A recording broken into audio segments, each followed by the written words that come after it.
All right. Hey guys, good evening and welcome back again to your Unacademy NEET English channel. I hope all of you are doing great, having a good time. So my dear students, let me know quickly in the chats if all of you can hear me, if I'm perfectly audible, visible to everyone. Let me know quickly in the chats with the thumbs ups. Let me know, people. All clear? Am I perfectly audible, visible to everyone?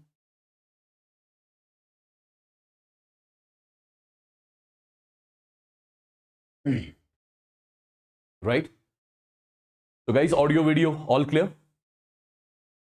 Is the audio, video all clear?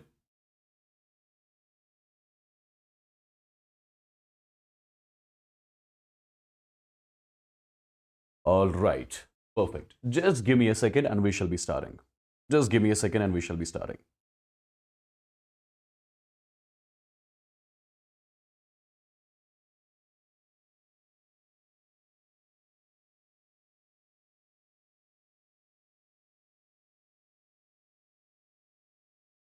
Just a second, guys.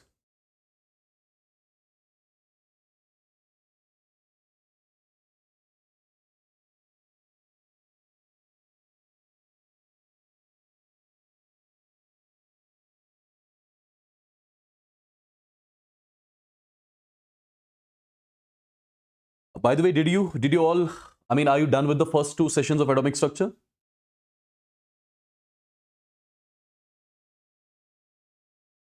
Are you all done with the first two sessions of atomic structure? Yeah? Like everything is clear? You can honestly say yes or no in the chats. Like whatever I've taught till now in the atomic structure chapter, is every single thing clear?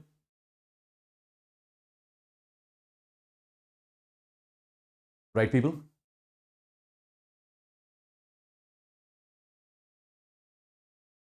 Perfect. So today we shall be doing part 3, and after this part 3 there will be one more session which will be the last session of atomic structure. Right? So basically in the today's session, what exactly we are going to do? My dear students, we are going to discuss the Bohr's theory, right, in detail. Perfect. Whatever questions can be asked from the Bohr's theory, all the questions I'll be showing you, number one. Number two, we shall be discussing about spectrum, your hydrogen spectrum. You would have studied that Lyman series, Balmer series, Paschen, etc., right? Like different types of questions. Whatever questions can be asked from that topic as well, we shall be discussing that. Okay? So, without wasting a lot of time, let's get going and let's get started. Just give me a second. So, if you remember, in the last session, we discussed about Planck's quantum theory, number one. And at the same time, we discussed about the photo dissociation, if you remember. Questions based on photo dissociation, photoelectric effect, all the different types of questions which can be asked from photoelectric effect, different types of graphs, right? All those things were done in the last session. And today's session, we are going to discuss something really, really very important. That is your Bohr's atomic model. My dear students, this Bohr's atomic model you study in your class 12 physics as well. So this is one of the important topics of this particular chapter from which questions are frequently asked, right? So take this particular topic very, very, very seriously.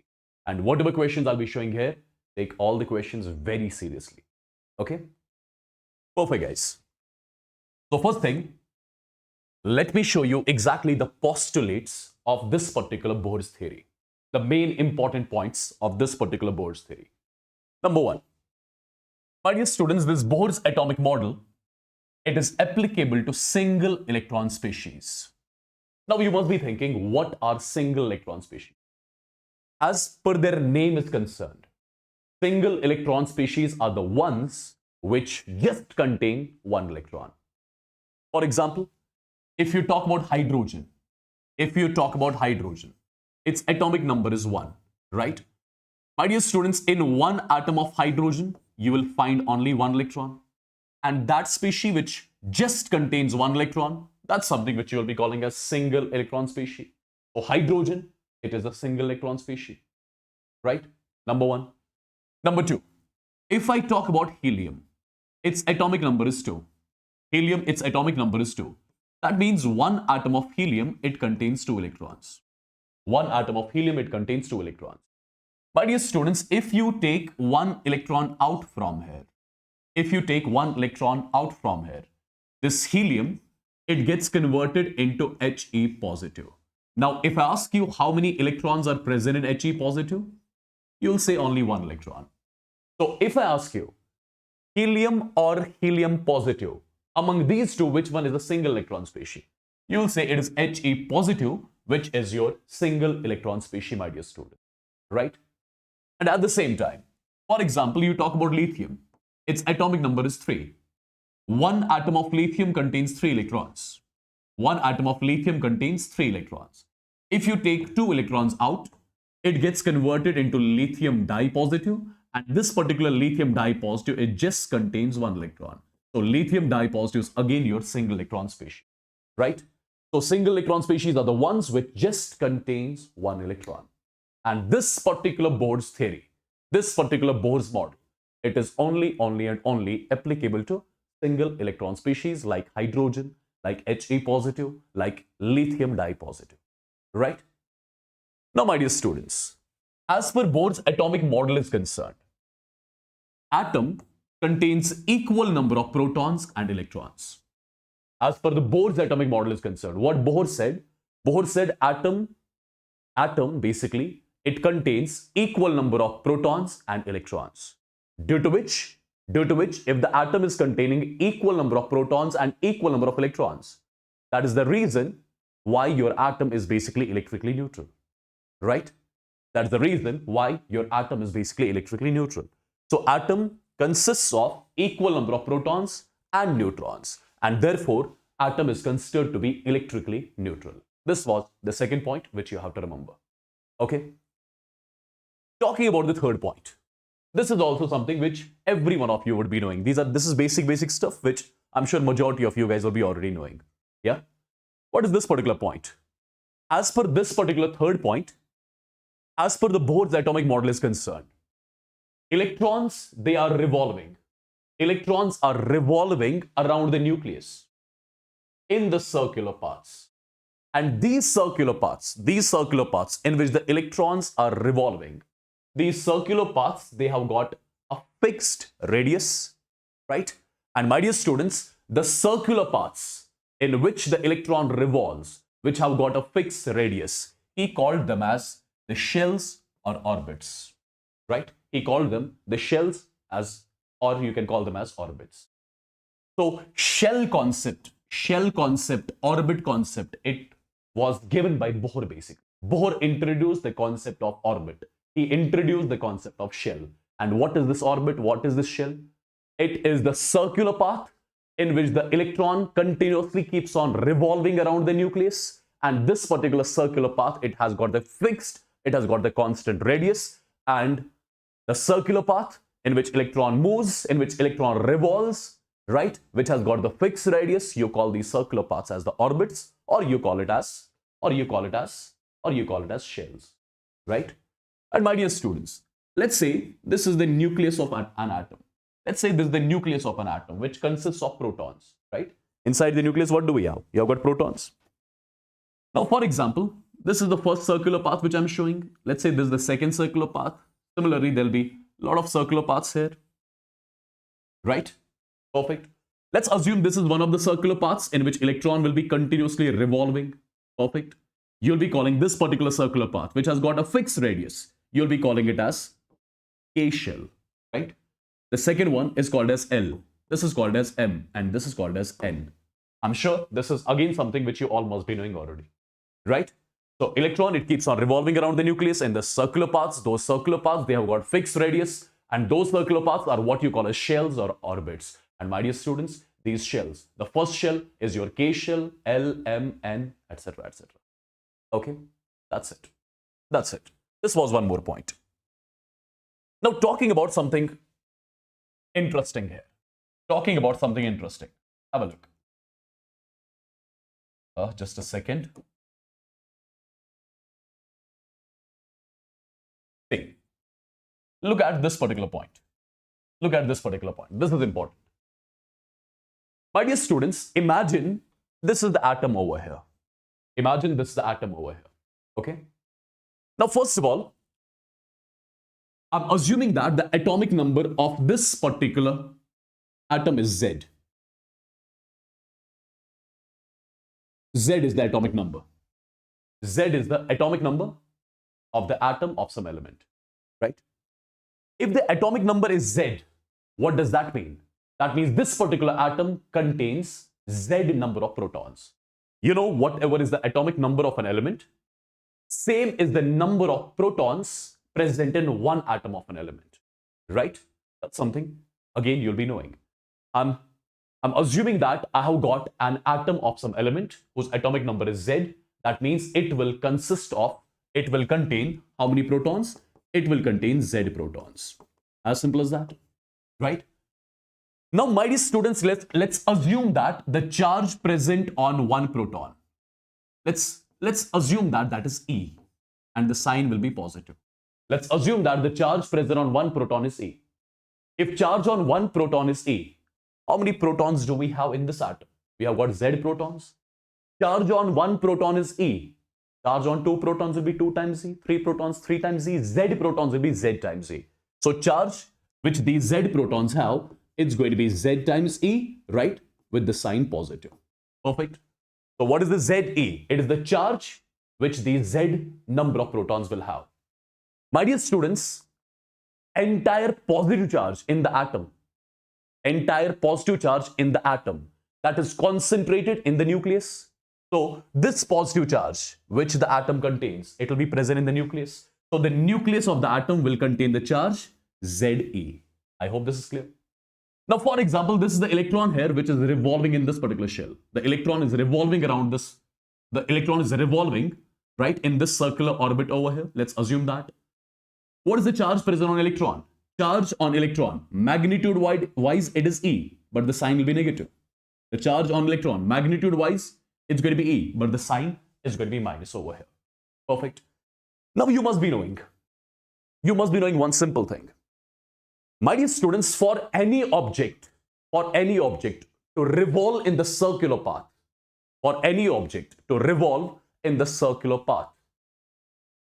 the object must experience centripetal force, due to which the object will keep on revolving in the circular path. I believe this is something you already know. For example, let's say I've got an object.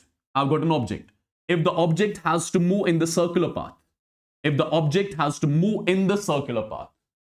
definitely there should be one force experienced by this object, right? And that force, its direction has to be towards the center. And this force, by means of which, the force which is directed towards the center, by means of which the object moves in the circular path, what do you call this force as? You call this as centripetal force. The force which the object experiences, by means of which this object revolves in the circular path, right? This force is something which you call a centripetal force. And I'm sure you must be knowing centripetal force is nothing, it is mv squared divided by r. M is the mass of the object, v is the velocity with which the object moves, and r is the radius over here, right? Now, my dear students, if you understand, since the electron is revolving around the nucleus in the circular path, I told you, for any object to revolve in the circular path, it must experience a force called as centripetal force. Then only the object will revolve in the circular path. Yes? Right? Then only the electron revolves in the circular path. Okay? So, what is the point here? Just a second, guys. Just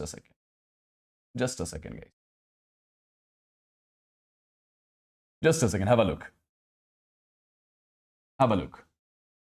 Since I'm telling you, this electron, it's revolving around the nucleus in the circular path.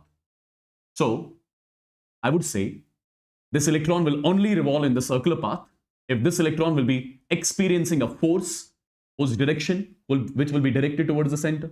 And that force is something which you call a centripetal force, right? Electron will only revolve in the circular path if the electron experiences a force directed towards center, which will make the electron to revolve in the circular path. Now the point is, what is the cause of the centripetal force? Who is going to provide the centripetal force to the electron, right? Who is going to provide the centripetal force to the electron? My dear students, since electron carries the negative charge, nucleus carries the positive charge, positive and negative, there will be electrostatic force of attraction between the nucleus and the electron. So basically, it is the nucleus which is going to attract the electron towards itself, basically. It is the nucleus which is holding this electron. It is the nucleus which is providing the necessary centripetal force in the form of electrostatic force of attraction. In the form of electrostatic force of attraction. So I must say, the necessary centripetal force, which is required for an electron to move in a circular path is provided by the nucleus in the form of electrostatic force of attraction. So electrostatic force of attraction is the one which is providing the necessary centripetal force, which makes the electron to move in the circular path, right? Now guys, centripetal force, that is mv square divided by r.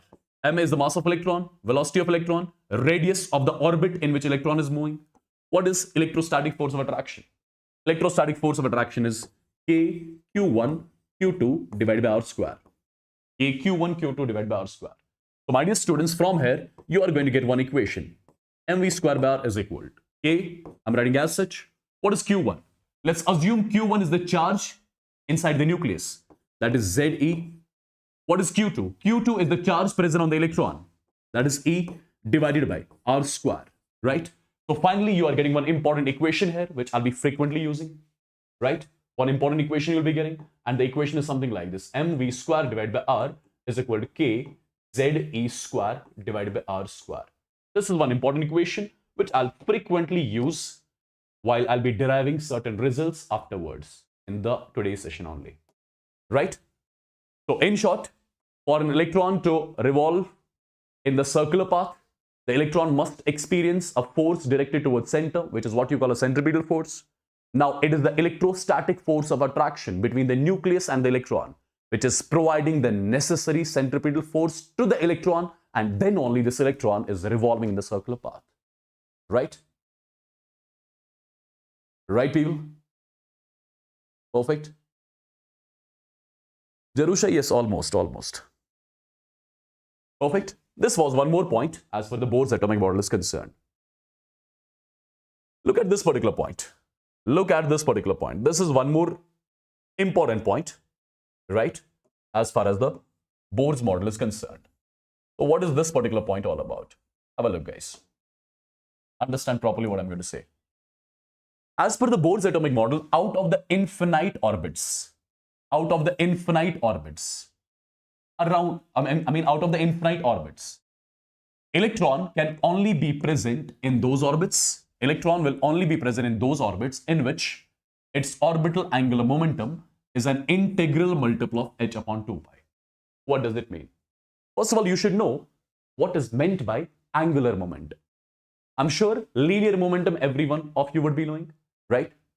For example, you have got the particle whose mass is m. The particle is moving with velocity v. And I'm assuming that the particle is moving in a straight line. If the particle is moving in the straight line, I would say the particle is undergoing translational motion right now.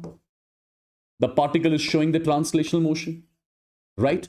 My dear students, whenever a particle having certain mass, moving with certain velocity, right, in a straight line, I would say this particle whose mass is m, whose velocity is v, this particle has got some linear momentum associated with it. And that linear momentum associated with the particle is equal to the product of mass and the velocity. The product of mass of the particle and the velocity with which it moves. The product of mass of the particle and the velocity with which it moves. That is something which you call as linear momentum, basically, right?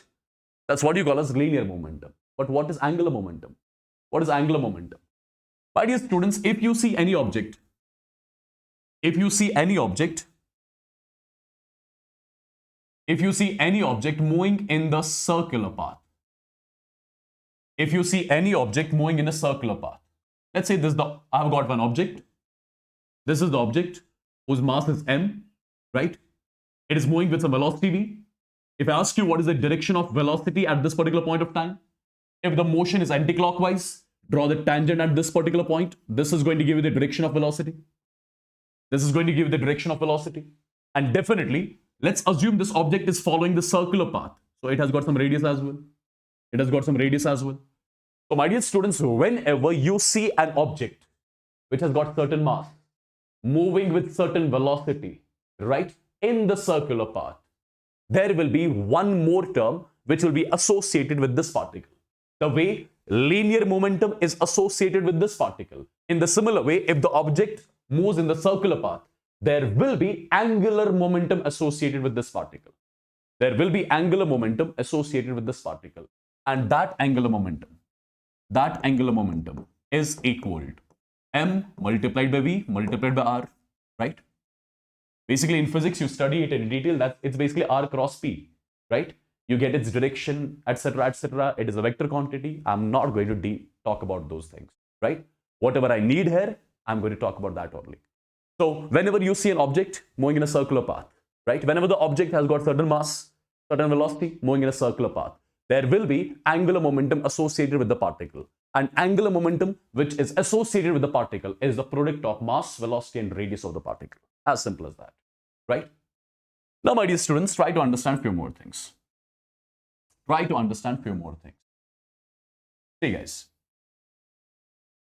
See guys, what exactly I'm going to talk about. What Bohr exactly said. What just happened here? A second, guys. What Bohr exactly said? Bohr said, out of the infinite orbits, let's say this is the nucleus. Around the nucleus, you'll find some infinite orbits. Around the nucleus, as per Bohr, there will be infinite orbits, my dear students.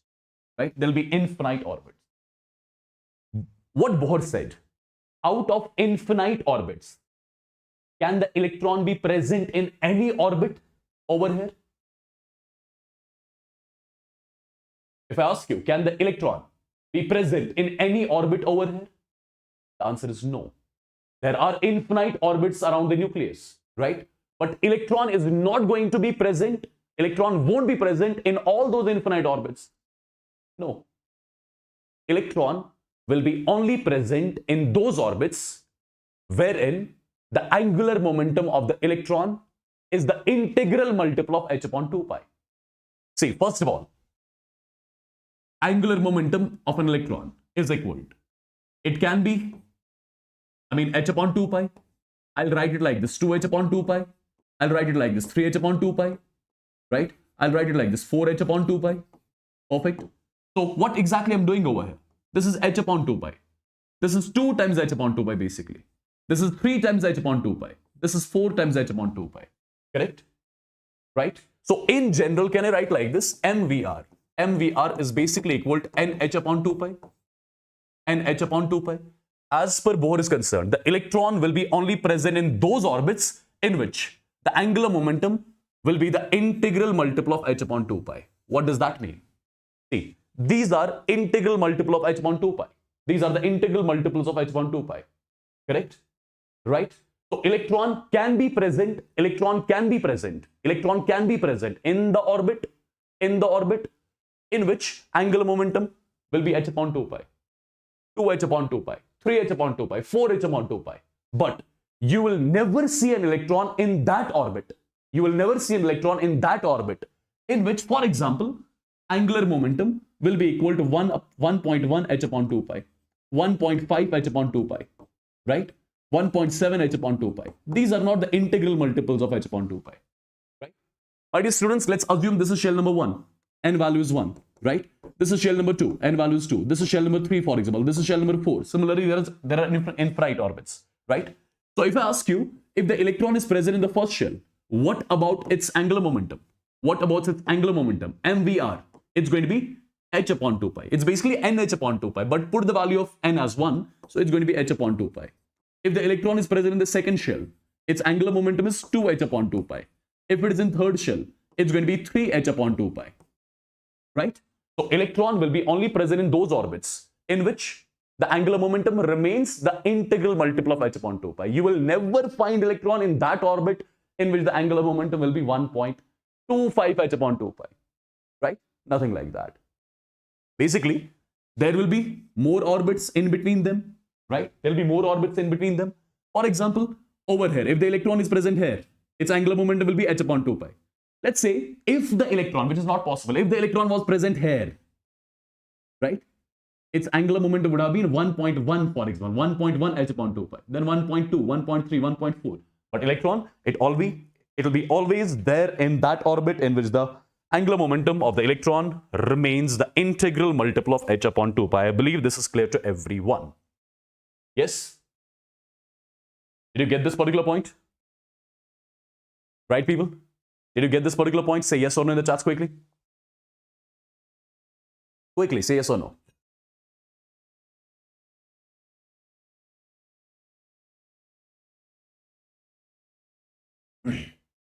Perfect.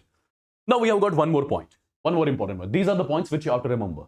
Then accordingly you will see their application part in some time. Right? But remember few points first. See guys, as per Bohr's atomic model is concerned, see what we are talking about, Bohr's atomic model, the way Thomson gave one model which was failed afterwards, the way Rutherford gave the nuclear model which was again failed. In the similar way, Bohr also gave one model, right? And what Bohr suggested in this particular model, Bohr said electron when revolving around the nucleus, when electron revolves around the nucleus, it neither loses nor gains energy. When electron revolves around the nucleus, the electron neither loses nor gains energy. Right? Perfect. If the electron neither loses nor gains energy, I'll say the electron will continuously revolve in its circular path. Right? If the electron would have been losing energy continuously, then what would have happened? The radius of the circular path would have decreased eventually, and eventually electron would have fallen into the nucleus. But that's not the case here. As per Bohr's atomic model is concerned, the electron, when it revolves around the nucleus, it neither loses nor it gains energy. Right? It neither loses nor it gains energy. And therefore, the orbits in which electron moves, right? The orbits in which electron moves, in a particular orbit, electron will be having a particular value of energy, right? That's the reason why you call these Bohr's orbits as the stationary orbits, right? Why do we call them as the stationary orbits? Because when the electron is present in some shell, in some orbit, it neither loses energy nor it gains energy. Its energy is constant, it's fixed, it's constant, it's not going to change, right? That's why the orbit in which the electron moves, you call them as the stationary orbits, because in those orbits, electron neither loses nor it gains energy. As simple as that, right? As simple as that. Now guys, slowly we are moving into the actual stuff. This is all the theoretical part, right? Slowly we are moving into the actual stuff. Look at this particular statement. My dear students, as per Bohr, when the electron moves from lower energy state, right? When the electron moves from lower energy state to higher energy state, lower shell to higher shell. When the electron moves from lower energy state to higher energy state, energy is absorbed by the electron. This is important. When you see electron moving from lower energy state to higher energy state, that means when you see this electron exciting, when the electron moves from low energy state to higher energy state, it absorbs energy. It absorbs energy in the form of radiation. Now the point is, how much energy is absorbed by the electron in order to move from lower energy state to higher energy state? My dear students, let's assume that energy of electron in the first shell is E1, energy of electron in the second shell is E2, for example, energy of electron in the third shell is, for example, E3. Now here, the electron is going from E1 to E3. The electron is going from E1 to E3. The electron is going from lower energy state to higher energy state. When the electron goes from lower to higher, it is going to absorb energy. Now, how much energy will be absorbed by the electron? Whatever will be the energy gap between these two shells, whatever is the energy gap between these two shells, if electron gets the same amount of energy, if the electron gets the same amount of energy, the electron is going to excite from 1 to 3, right? So first of all, if I ask you, what is the energy gap between first and third? Energy gap between first and third will be represented by delta E, and that delta E, which is the energy gap, which is equal to E3 minus E1. E3 minus E1. This is the energy gap. This is the energy gap between first and third shells. If the electron has to go from 1 to 3, the electron has to absorb this much amount of energy, then only it will go from 1 to 3. Now, my dear students, the electron will be absorbing energy in the form of radiation, basically. Imagine if we are providing this much of energy to this electron in the form of radiation, right? It is going to excite from 1 to 3. So this much amount of energy is provided in the form of radiation, basically, in the form of light, you can consider, in the form of light, right? So this much energy we are providing in the form of light, and energy possessed by light is basically your h nu, or you can call it as hc divided by lambda, right? You can call it as hc divided by lambda. My dear students, from this particular equation, what can we conclude? See, the electron is going from lower energy state to higher energy state. It has to absorb energy. How much? The difference between the energies of these two shells. This much energy has to be absorbed by the electron in the form of radiation. The radiation which must be incident on electron, that radiation definitely will be having some wavelength, right? That radiation definitely will be having some of the wavelength, right? And that wavelength which the radiation has, that is represented by lambda. So I'm representing lambda absorbed. This is the wavelength of the radiation absorbed by the electron, right? What was the energy possessed by that radiation? That was E3 minus E1, right? Then only electron moved from first to third. Point number 1. Point number 2. My dear students, when the electron moves from higher energy state to lower energy state, when the electron moves from higher energy state to lower energy state, for example, now the electron is moving from higher energy state to lower energy state. For example, third to one. Electron is moving from higher to lower. When the electron moves from higher to lower, it is going to emit energy. Over here, the electron was absorbing energy. How much? E3 minus E1. Now the electron is coming back from 3 to 1. Whatever amount of energy electron had absorbed during this transition, same amount of energy electron is going to emit if it comes from 3 to 1. Right? If it comes from 3 to 1. Perfect. So over here, I will say energy is absorbed, and here energy is emitted. Energy is emitted in the form of radiation only. In the form of radiations only. Right? Is this point clear? Now, if you ask me, how much energy is released here? Electron is moving from 3 to 1. How much energy is released? Again, whatever is the difference between these two energy states, the difference between the energy gap between these two will be, electron is going from 3 to 1. 3 to 1. This is initial state, this is final. Final minus initial. It's going to be now, delta E is going to be now E1 minus E3. Final minus initial. Right? Perfect. E1 minus E3. Energy is emitted by the electron in the form of radiation, in the form of Hc divided by lambda. Now, this lambda, is it going to be lambda absorbed or lambda emitted now? It's going to be lambda emitted now. I hope this particular point is also clear to you. Right? I hope this particular point is clear to you. My dear students, if I ask you what will be the difference between these two? Difference will be only in the sign. Over here, E1 minus E3 value will come out to be negative. Over here, E3 minus E1 value will come out to be positive. This negative sign indicates that energy is emitted by the electron in the form of radiation. This negative sign, the difference will be only in the sign. This negative sign indicates that energy is emitted by the electron, and this positive sign will indicate that energy is absorbed by the electron in the form of radiation. I believe it's clear to everyone, right? Clear, people? Yes? So whatever amount of energy electron had absorbed in going from 1 to 3, when the electron comes back from 3 to 1, same amount of energy electron is going to release, right? So magnitude wise, both these values will be same, right? This E3 minus E1, this E1 minus E3. Magnitude wise, both are same. Only the difference is in sign. In one case, it's going to be positive. In another case, it's going to be negative. That's it, right? And this negative sign, it signifies that energy is emitted by the electron in the form of radiation. Positive sign indicates that energy is absorbed by the electron. Let me write it over here. The significance of positive and negative. See, this value you will get as positive. Positive sign signifies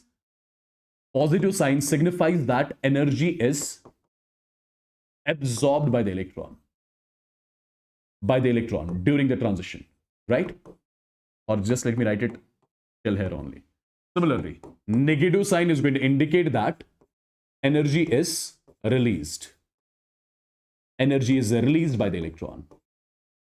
And now it's evident when energy is released by the electron, when it makes a transition from higher to lower, right?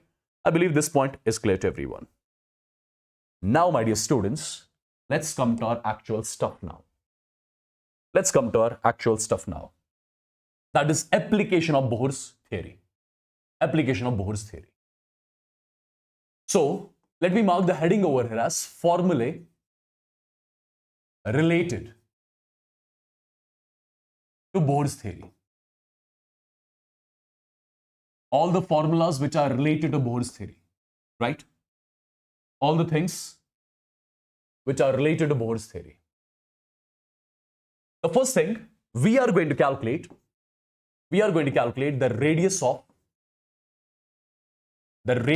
of an orbit, in which the electron moves. We are going to calculate that, right? Radius of an orbit in which the electron moves, right? Or let me make it like this. I'll say radius of nth Bohr's orbit.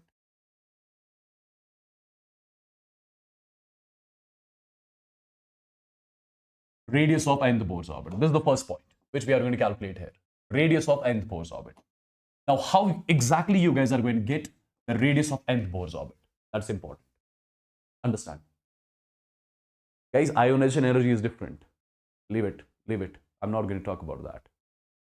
Right? I'll be talking about ionization energy, excitation energy, etc., in some time. Right?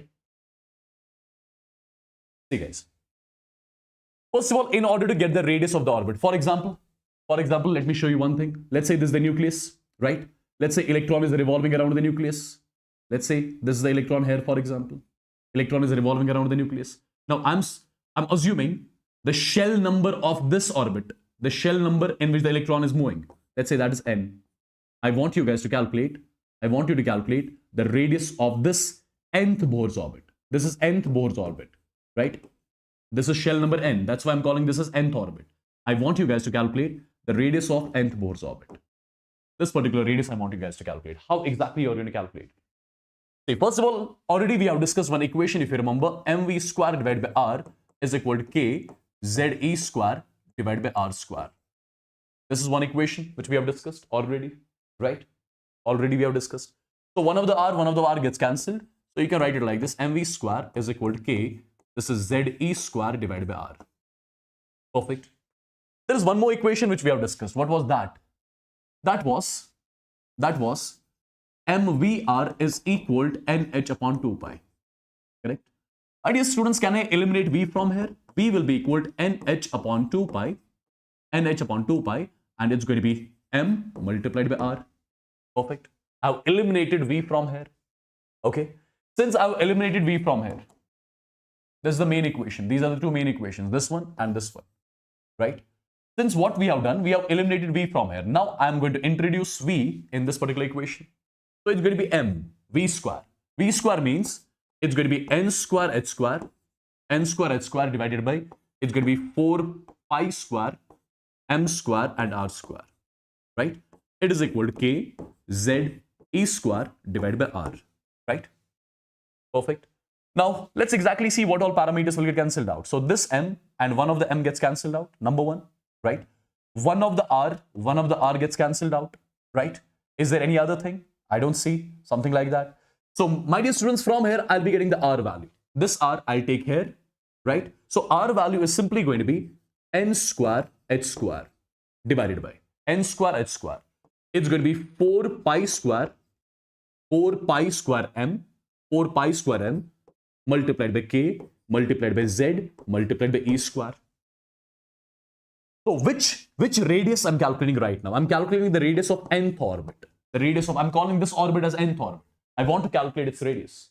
I want to calculate its radius. So radius of nth orbit is equal to n square h square divided by 4 pi square m k z e square. Now, my dear students, if you properly analyze things, have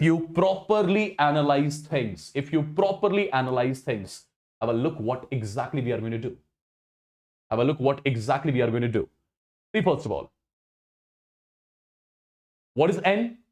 N is the orbit number in which the electron is moving. It can be 1, 2, 3, 4, right? H is Planck's constant. 4 is constant, pi is constant, m is constant, k is constant, e is constant. What is z? Z is the atomic number of the atom of an element which we are talking about, right? So I would say radius of nth Bohr's orbit will be equal to, since all these are constants except n and z. So instead of all these constants, I'm writing R naught, n square divided by z. This is one basic result which you are going to remember from now onwards to calculate the radius of the Bohr's orbit, right? Let me first of all tell you this R naught value is equal to 0.529 angstroms. R naught value is 0.529 angstroms. Now, my dear students, you can clearly understand things. See, radius of the orbit is directly proportional to orbit number. More the orbit number, it's evident, more the orbit number, more will be the radius of that orbit, right? More the orbit number, that means more will be the radius of the orbit. Simple. Radius and z inversely proportional. More the z value, more the atomic number. More the atomic number means more will be the protons in the nucleus. More protons means more positive charge in the nucleus. More positive charge in the nucleus means the nucleus is going to attract the electrons more towards itself. What will happen to the radius of the Bohr's orbit? It will decrease, right? All these things are evident. You know them, okay? Now, people, since you got to know radius of nth Bohr's orbit, it's directly proportional to n square, inversely proportional to z. By chance, if you are supposed to compare the radius of two Bohr's orbits of two different atoms. Let's say you've got two different atoms, right? You have to compare the radius of two Bohr's orbits in two different atoms. How you are going to compare? It's going to be R1 divided by R2 will be equal to N1 square divided by N2 square multiplied by Z2 divided by Z1. This is how you guys are going to compare, right? This is how you guys are going to compare. I believe it's clear to everyone, right? Right, people? Now, first of all, if you ask me, can we make any graphs related to radius? Can we make any graphs related to radius? Absolutely, yes. Why not? We can plot a lot of graphs related to radius. Have a look, guys. Understand. This is your general equation. Case number one. If, for example, you are keeping n as constant. Let's say n is constant. If n is constant, that automatically tells you n square is constant. Right? So first of all, if n is equal to constant, keeping n is equal to constant, can you plot a graph between radius of nth Bohr's orbit and z? Similarly, keeping n constant, can you plot a graph between radius of nth Bohr's orbit and 1 upon z? You should be able to do it. You should be able to plot these graphs. See, guys, already we know radius of nth Bohr's orbit, it's equal to R naught n square divided by z, right? Rn and z, they are inversely proportional. Whenever you have to plot a graph between two variables which are inversely proportional to each other, the nature of the graph has to be hyperbola. So it's going to be rectangular hyperbola, right? It's going to be rectangular hyperbola. You know it. Perfect. Similarly, you can write the same equation like this. Rn is equal to R naught n square separately, 1 upon z separately. Rn you are plotting along y-axis, 1 by z you are plotting along x-axis. This term becomes your slope. So y is equal to mx form. Y is mx is a straight line. If it is a straight line passing through origin, that means its slope. Its slope is m, and m value here comes out to be R naught n square. Right? Right, people? Simple? Isn't it very simple? So, first one, what did we do? We made two graphs over here, keeping n constant. Now two more graphs can be formed. Two more graphs can be formed. My dear students, since I kept n constant, by the way, I could have kept z constant as well. Absolutely, I could have kept z constant. Keeping z constant, can we plot a graph between radius of nth Bohr's orbit versus n, or radius of nth Bohr's orbit versus n square, keeping z constant? First of all, what is our general formula? Radius of nth Bohr's orbit is equal to r naught n square divided by z. I'm keeping z constant right now. R naught is already constant, right? So you can write as Rn is equal to r naught divided by z multiplied by n square. Now look at the first curve. Radius of nth Bohr's orbit you are plotting along y-axis. This is something which you are plotting along x-axis. So this term you are plotting along y-axis. N you are plotting along x-axis. So instead of n you are going to write x. This is x ka square. This is the constant k, for example. Y is equal to kx square. What is the nature of the curve for the equation y is equal to kx square? It's parabola opening upwards, right? It's parabola opening upwards. This is the first curve. Similarly, my dear students, similarly, look at the second curve. Look at the second curve. This is something you are plotting along y-axis. This is something which you are plotting along x-axis. So instead of this particular term, you are going to write y, right? Instead of n square, instead of this particular n square, you are going to write x. And this whole term becomes your m. Y is equal to mx is absolutely going to be a straight line passing through origin, and its slope. Slope means m. Slope is nothing, it's r naught divided by z. So these are certain graphs which you can make over here, right? These are certain graphs which you can make over here. Perfect? Clear? So I believe you got to know how the radius of nth Bohr's orbit was calculated. That was our first point of discussion. Now, similarly, my dear students, since we got to know how to calculate the radius of a Bohr's orbit in which electron is moving, now the point is, how do we calculate the velocity with which the electron moves? How do we calculate the velocity in which the electron moves in a particular orbit? So I'm marking the heading as velocity of the electron in the nth Bohr's orbit. Velocity of the electron in the nth Bohr's orbit. So velocity of electron in the nth Bohr's orbit is represented by Vn. How do we calculate this particular term? Let's try to understand. See, when electron will be revolving around the nucleus, it will be having some velocity, right? How do we get that velocity? First thing, you know one of the equations, mv square divided by r is equal to a ze square divided by r square. This is one of our main equation. Second equation, mvr is equal to nh upon 2 pi, right? So, my dear students, can I eliminate r from here? Absolutely. R can be nh upon 2 pi multiplied by mv. Perfect. So, first of all, one of the r gets cancelled. You get something like this. mv square is equal to k ze square divided by. This is r here, right? Instead of r, you can write nh divided by 2 pi mv. That 2 pi mv will come in the numerator. I believe it's clear, right?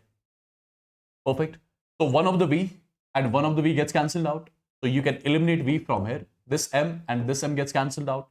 So v will be equal to, it's going to be 2 k ze square multiplied by pi divided by nh. Since we are calculating the velocity of the electron in the nth Bohr's orbit, right? And I got one of the important results here. So my dear students, try to understand few things. Over here in the numerator, there is z. In the denominator, there is n. Rest all the terms are constants. You can multiply, divide everything. And finally, what you'll observe, you'll get one result. Result is something like this. Velocity of the electron in the nth Bohr's orbit. Instead of all the constants, I'll be writing v naught multiplied by z divided by n. This is the result by means of which you can calculate the velocity of the electron in the nth Bohr's orbit. Right? Now, people, this v naught value, do remember this v naught, it's a constant whose value is 2.18 into 10 raised power 6 meter per second. Right? V naught is a constant over here. Now, imagine. Velocity of the electron, it is directly proportional to z, inversely proportional to n. So more the n value, more the orbit number, more the orbit number, that means far the electron from the nucleus, less is going to be its velocity with which it's moving, right? So V and N, they're inversely proportional. So if the electron goes far from the nucleus, as the electron keeps on going far from the nucleus, right, the velocity with which the electron moves, that will be decreasing, right? As the electron will be closer to the nucleus, the electron will be moving with more velocity. As the electron keeps on going far from the nucleus, the velocity with which the electron moves, it will keep on decreasing, right? Simple. Similarly, Z, atomic number. More the atomic number, more the velocity. Why? More the atomic number means more the protons. More the protons means more the positive charge. More the positive charge means more the force of attraction between electron and the nucleus. More force of attraction means nucleus will be attracting electron more towards itself, due to which electron will come closer. If electron is coming closer, that automatically tells you velocity will increase. As simple as that. Now people, if I ask you, you have got two atoms, you have got two hydrogen-like species, right? You have got two hydrogen-like species. Electron is revolving in both hydrogen-like species. You have to compare the velocity of electrons moving in those two Bohr's orbits in two different atoms. How do you do that? It's simple. You'll write V1 divided by V2. It has to be equal to Z1 divided by Z2 multiplied by N2 divided by N1. This is how you compare the velocities of electrons moving in two different Bohr's orbits of two different hydrogen-like species. Simple. Now, if you ask me, can we make certain graphs here? Can we make certain graphs here? The answer is, I'll never say no, right? We can make. Let's see what all curves we can make here. See guys, first thing, keeping what constant? Keeping Z constant, for example. I'm keeping Z constant. I'm keeping Z constant here. If I keep Z constant, keeping Z constant, I'm going to make two curves. First curve is velocity of the electron in the nth Bohr's orbit versus N. The second curve is velocity of the electron in the nth Bohr's orbit versus 1 by N. These are the two graphs which I'm making here. Now you tell me the nature of the graphs. So first of all, velocity and N, directly or inversely, they are inversely proportional. Whenever you have to make a curve between two variables which are inversely proportional to each other, the nature of the curve is going to be rectangular, hyperbola. This has to be the hyperbola here, right? Similarly, second one. You know, your velocity of nth Bohr's orbit is equal to V0 you are writing as such, Z you are writing as such, 1 by N as such. Vn you are plotting along y-axis. 1 by N you are plotting along x-axis. So instead of Vn you will write y.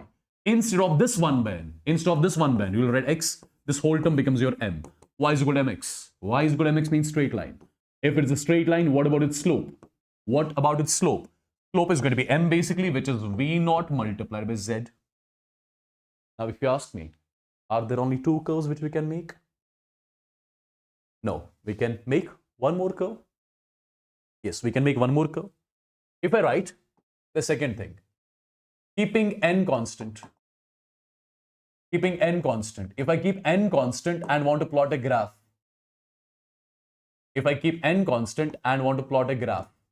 between velocity, keeping n constant, I'm going to make a graph between velocity and Z. You know, Vn is equal to V0 divided by N multiplied by Z.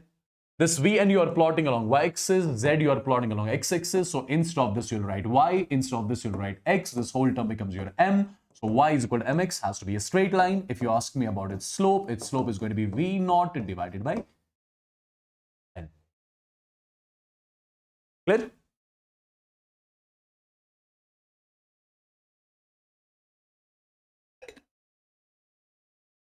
Is it clear, people? Is it clear? So this is how we calculate the velocities, right? This is how we calculate the velocity of electrons and moving in different Bohr's orbits. The third application. I hope you got the first two applications. The first application was calculation of radius of the nth Bohr's orbit. Second was calculation of the velocity with the electron moves. Third is calculation of time period. Calculation of time period. How do we define the time period? Time period of the electron in the nth Bohr's orbit. How do we define it? Time taken to complete one revolution. That's it. Right? Right, people? Simple. Time taken to complete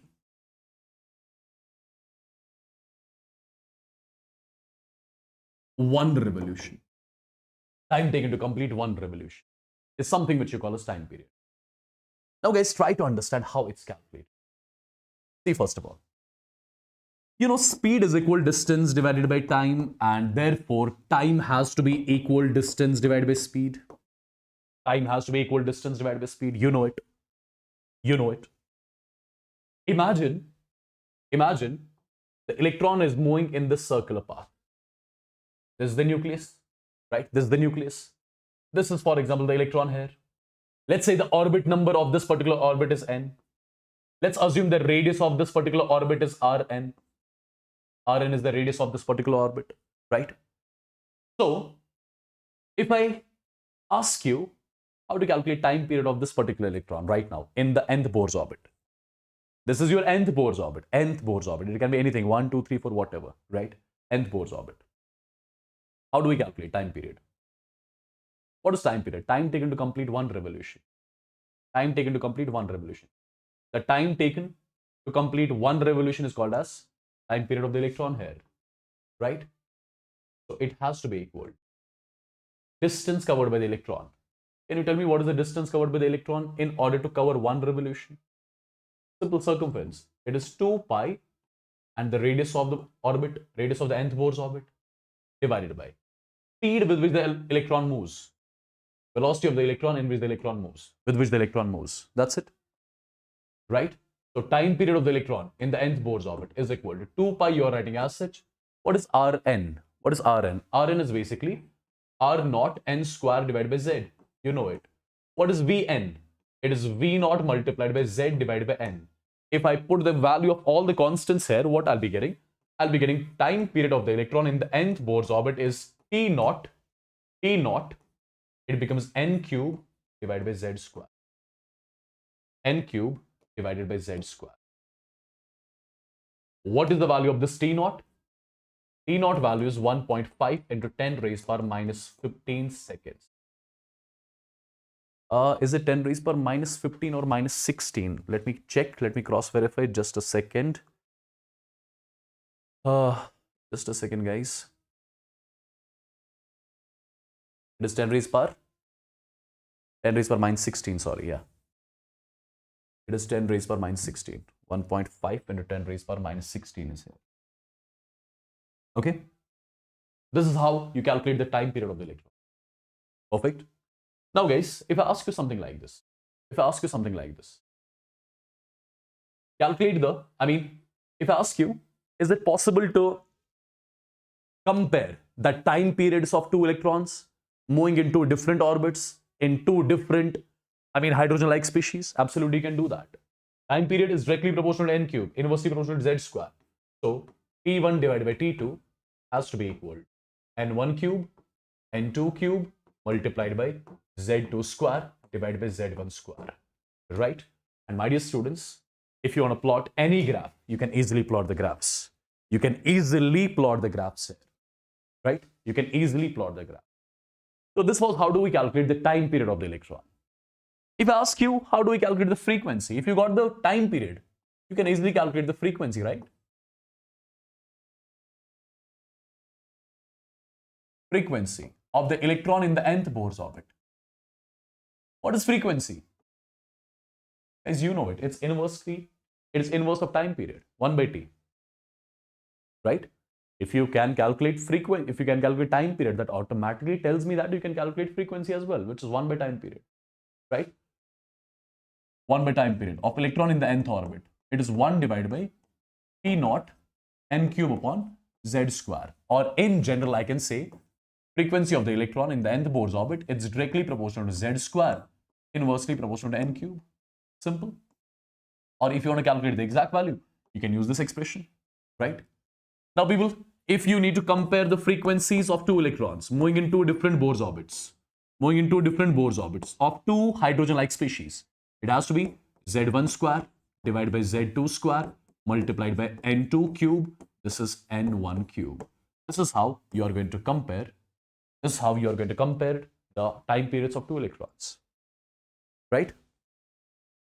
Perfectly done? Perfecto. Perfectly done and dusted. Tell me the answer of this question quickly. Tell me the answer of this question quickly. Tell me the answer of this question.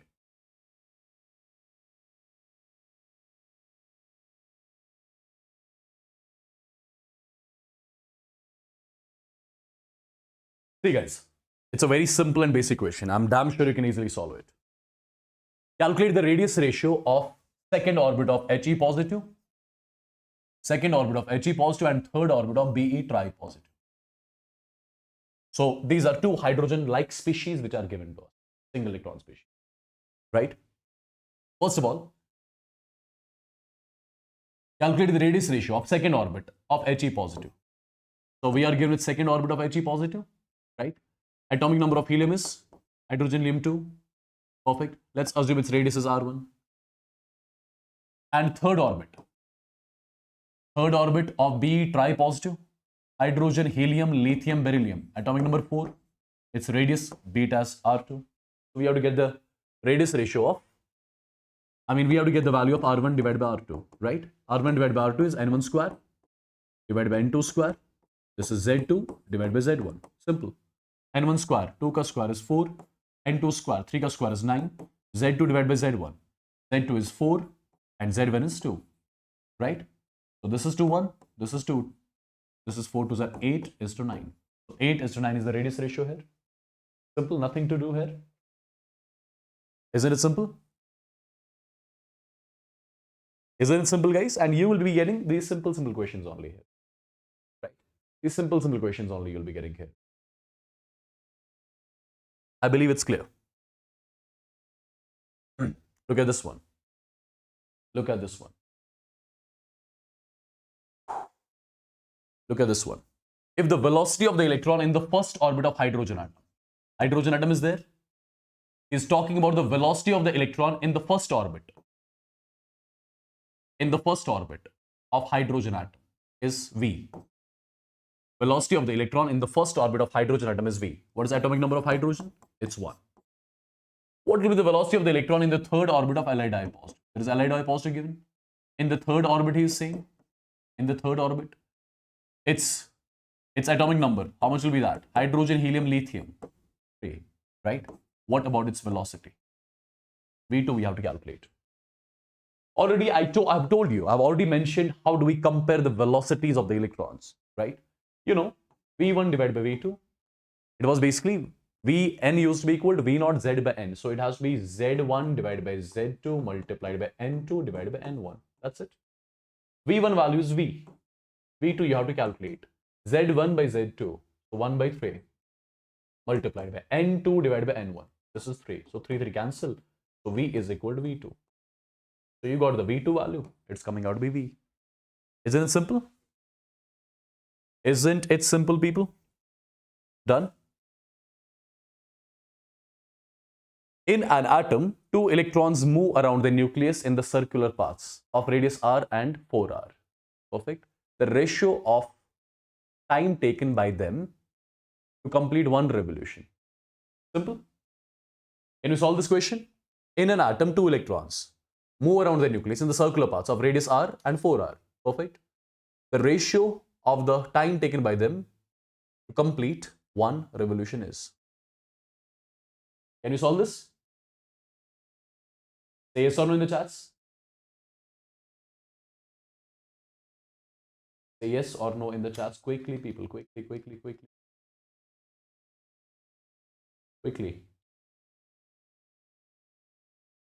You can do it, right? This is your homework question. You are going to let me know its answer in the comment section at the end of the session, right? So till now we were doing the discussion related to radius, velocity, time period, and frequency. But do tell me its answer in the comment section, okay? Now there comes one more important thing. Now guys, I'm not going to derive a lot of things. I'm just going to give you the results and let's see exactly how do we apply them. Let's see exactly how do we apply them, okay?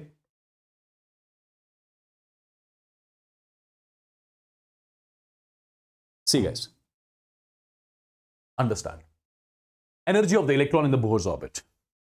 Directly I'm giving you the results. If you want its derivation is also there, but I don't feel like derivation is of any use here. It will just take a lot of time to derive all those things.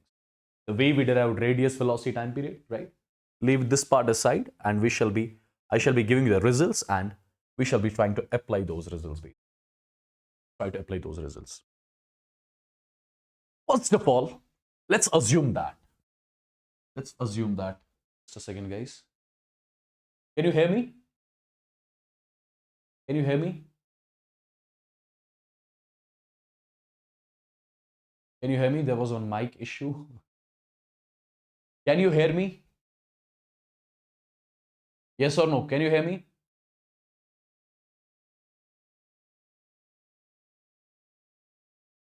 Physics class will happen at 7, not now. He'll take at 7, I've told him.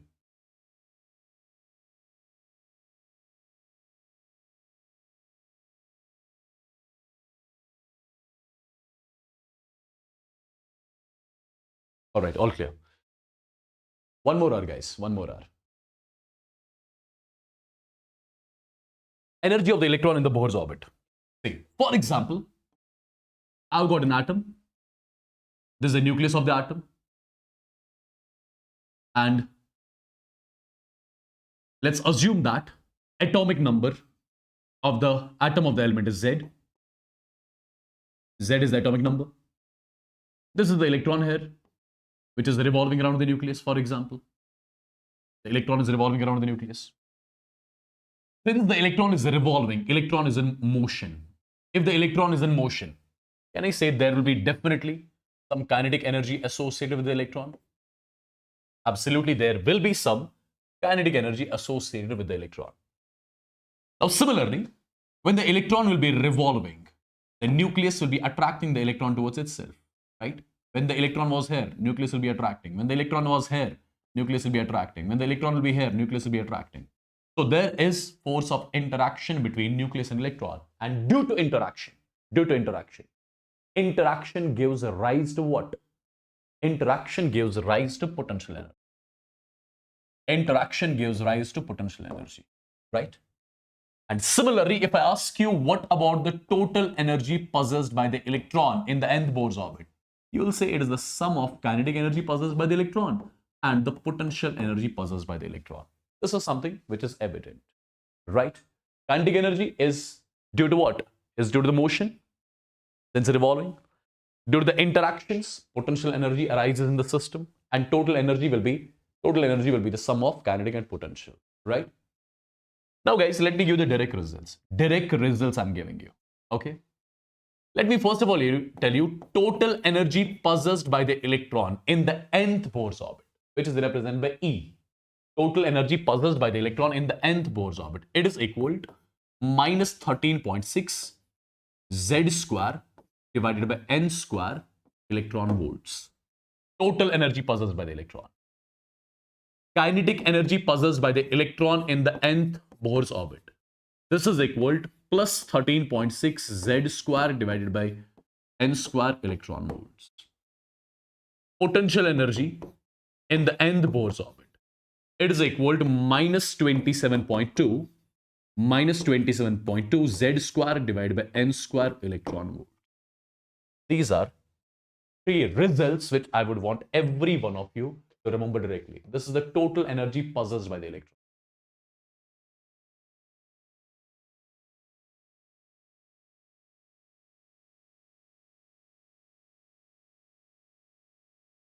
This is the total energy possessed by the electron in the nth Bohr's orbit.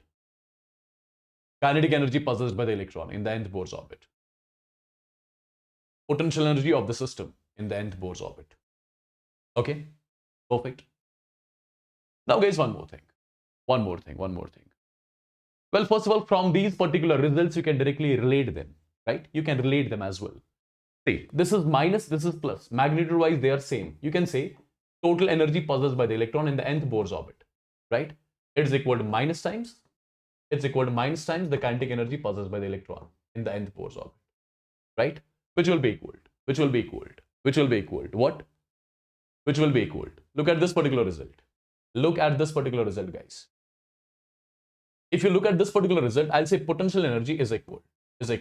I can write this result like this. 2 I'll write outside, then I'll write minus 13.6 z square divided by n square.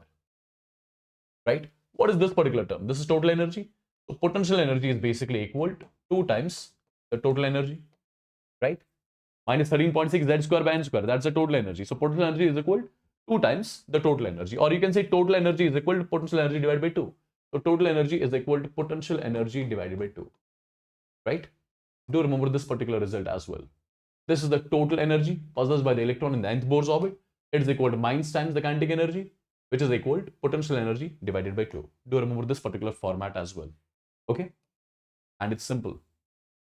And my dear students, at the same time, whenever you will have to compare the energies of electrons in the two Bohr's orbits, total energies possessed by the electrons in the Bohr's orbits. How you are going to do it? E1 divided by E2 is equal to Z1 square. This is Z2 square multiplied by N2 square divided by N1 square. Right? If they ask you to compare the energies of two Bohr's orbits, energies of electrons moving in two different Bohr's orbits, then this is the result by means of which you can compare the energies. Okay? Right? All clear till here? Now, people, it's time to apply the same thing. Right? Time to apply the same thing. Let's try to apply all these things. Right? But before applying all these things, tell me just one thing. Total energy possessed by the electron in any Bohr's orbit, it is inversely proportional to n. So first of all, you can make different types of curves here. Let's first of all make certain graphs related to total energy.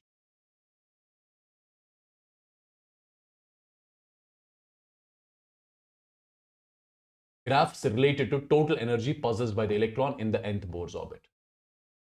What is your result? The result to calculate total energy in the nth Bohr's orbit is equal to minus 13.6 z square divided by n square electron volts. Right? Now, my dear students, one by one we are going to make the graphs. First one, if for example I'm keeping z constant. If z is constant, that automatically is telling you z square is constant. So at constant z square, let me plot a graph. Between En versus n square. Number one. Second, between En versus 1 by n square. You can make these curves. Absolutely can do that. First of all, have a look. You know the equation. Energy of the electron in the nth Bohr's orbit is equal to minus 13.6 z square, and this is 1 upon n square. So first of all, E and n square, they are inversely proportional. Absolutely. My dear students, they are inversely proportional. So if you want to plot a curve between En and n square, since they are inversely proportional, the nature of the curve is rectangular hyperbola. The graph has to be like this, right? It has to be like this. But there is a negative sign here. If there is a negative sign, that means what you will have to do, you will have to make the same graph, but in this particular quadrant. You will have to take the reflection of this particular graph. This is going to be the nature of the graph. Right?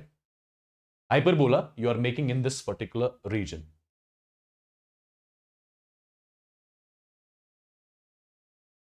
This is n square.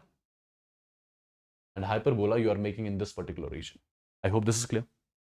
Second, En versus 1 by n square. En versus 1 by n square. You know, it can be written as minus 13.6 z square multiplied by 1 upon n square. So my dear students, En right now you're plotting along y-axis. 1 by n square you're plotting along x-axis. So this term has to be your m. So y is equal to mx. Y is equal to mx. But there's a minus here. Y is equal to minus mx.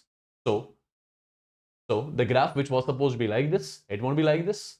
It won't be like this. It will be like this, right? Perfect. The graph will be like this because there's a negative sign. Perfect, because there's a negative sign. Okay, I hope this is also clear. Similarly, my dear students, if I do one more thing, if I keep n constant, keeping n constant, right? Keeping n constant. Let's try to make a graph between energy versus z square. Similarly, one more graph between energy and z. What do you think is the nature of the curve? If n is constant, that means n square is constant. You know it. If n is constant, that means n square is constant. Now, energy you are plotting along y-axis.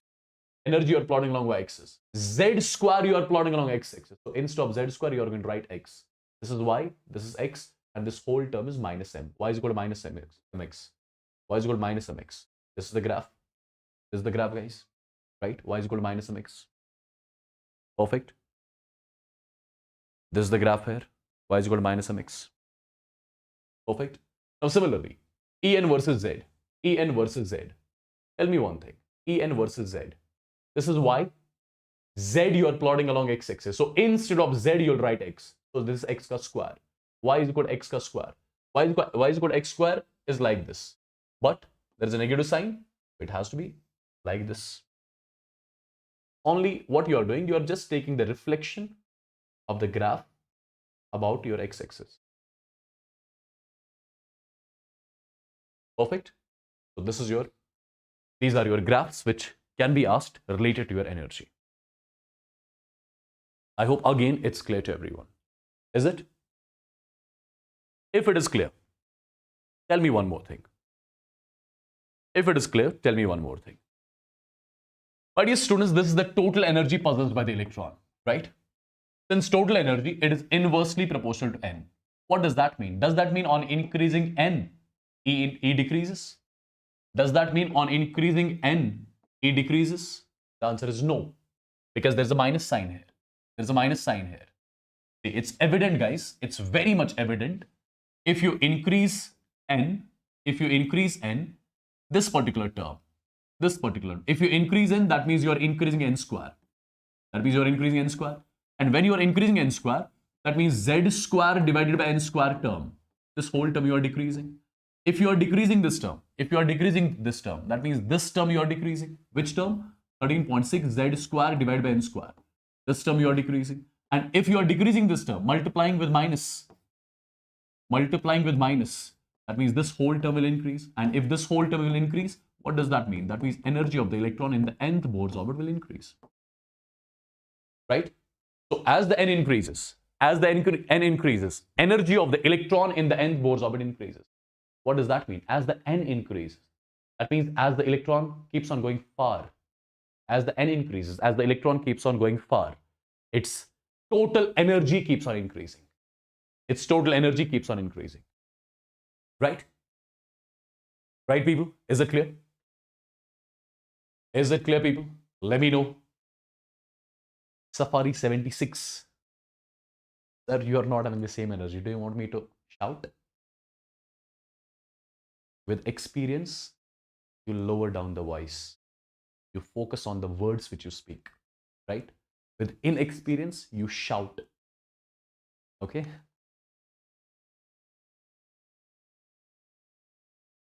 So maybe at that time, years back, I had some lesser experience. That's why I used shout in the class and all, right?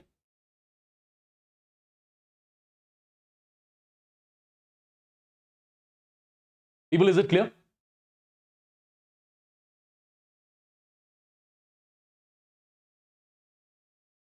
Is it clear, guys? So this particular statement you have to remember.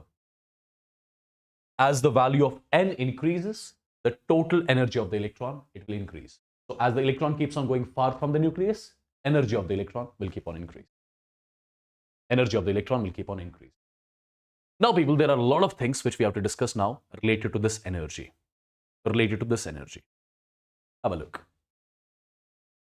I am going to talk about particularly the hydrogen atom. I'm going to talk about the hydrogen atom.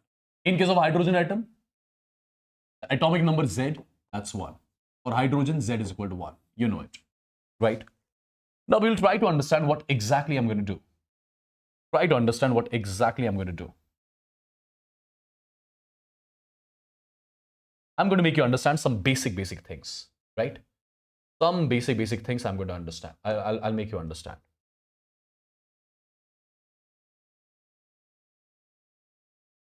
I won't be able to make them parallel. So you'll imagine these are parallel, right? You'll imagine these are parallel.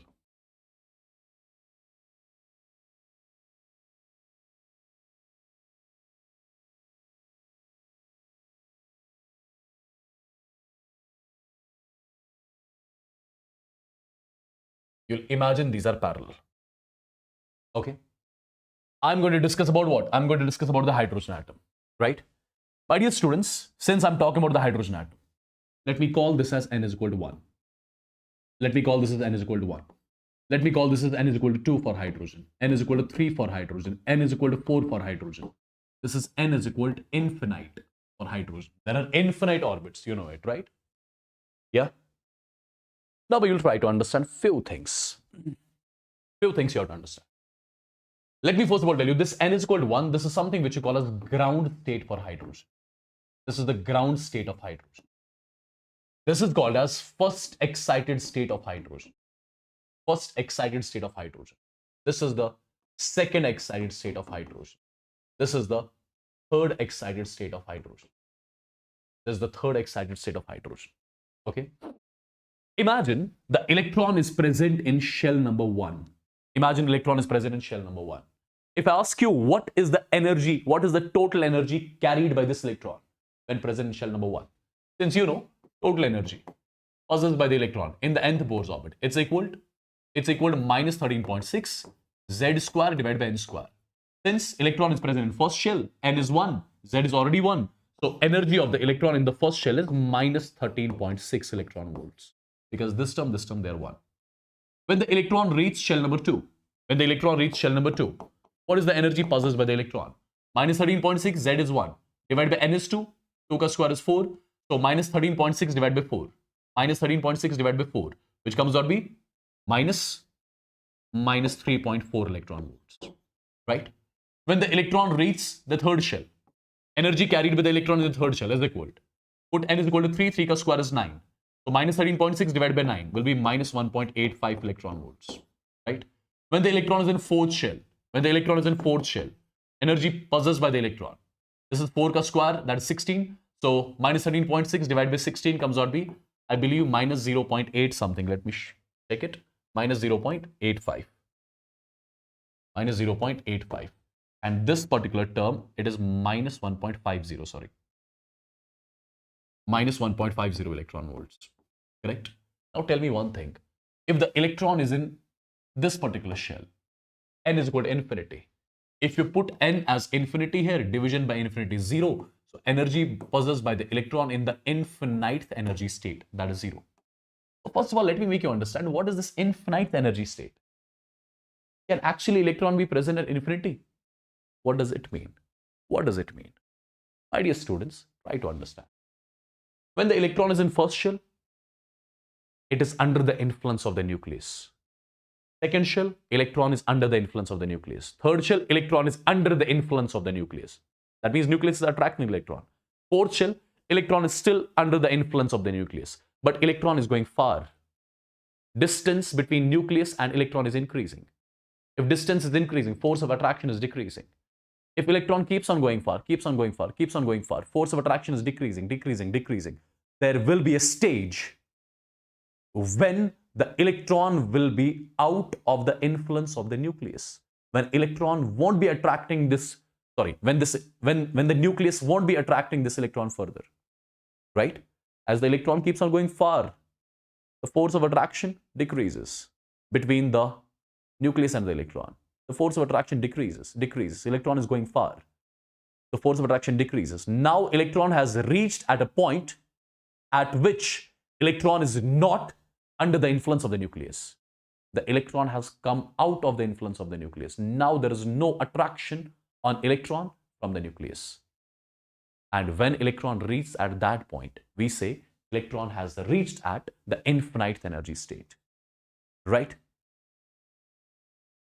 Right, people?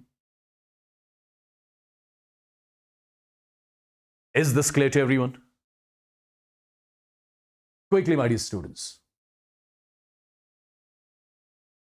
Quickly, my dear students, let me know this particular thing in the chats. Quickly, if it is clear. Right? So, whenever from now onwards, I'll say the electron is at infinite energy state. What does it mean? It means the electron is out of the influence of the nucleus. Okay. Perfect. So, my dear students, one more thing. The sign here is negative. The sign here is negative. The sign here is negative. Negative. As you see, as the electron is going far from the nucleus, energy is increasing. First, it was minus 13.6. Now it is minus 3.4. Now it's minus 1.5, minus 0.8. So energy of the electron is increasing as the electron goes far, which I told you already. As the n increases, energy increases. The maximum value of energy of the electron is at infinite energy state. That is 0. Right? Now you must be thinking, energy cannot be negative. Energy cannot be negative. So why this sign? Why this sign of negative? My dear students, let me tell you, the negative sign signifies that the electron is under the influence of the nucleus.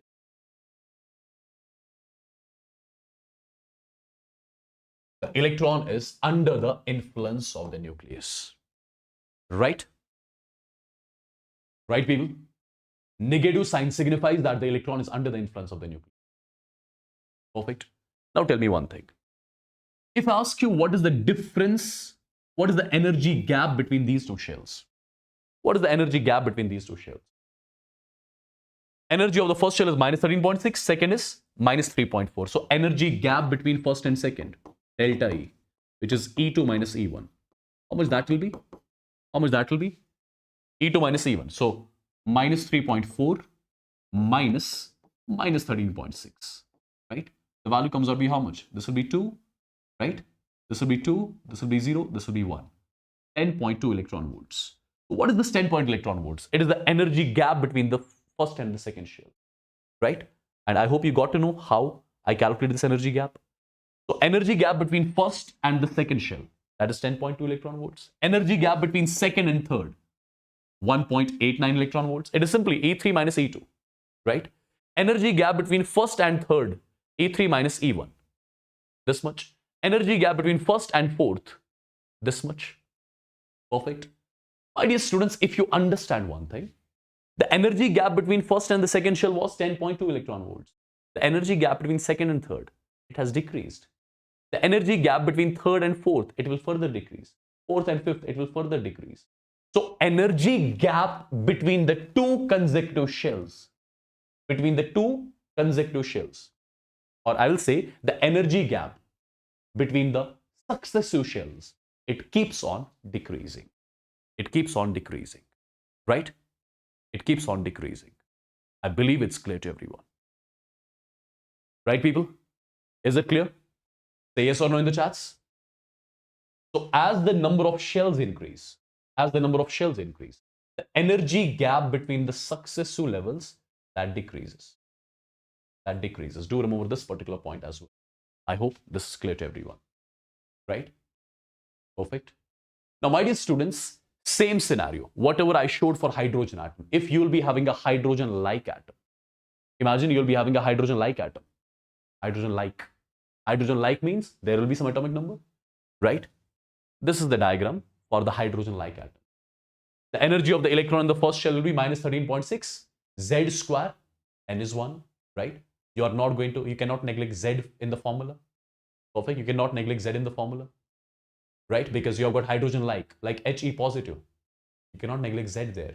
Z is not 1. For example, Be try positive, Z is not 1. So this is the energy in general. This is the energy possessed by the electron in the first orbit of hydrogen-like atom. Second orbit, third orbit, fourth orbit, and here will be infinite energy state. Perfect, infinite energy state. Now, my dear students, here the difference between the first two. The magnitude-wise, everywhere, everything is same. Magnitude-wise, everything is same. It is just you have to add Z square with every value. You have to add Z square with every value, right? This was 10.2. Here it's 10.2 Z square. Here it was minus 13.6 electron volts. And here is minus 13.6 Z square. So you have to add Z square everywhere. Perfect. I believe this is clear to every one of you. I believe this is clear to every one of you. And my dear students, if I ask you one more thing,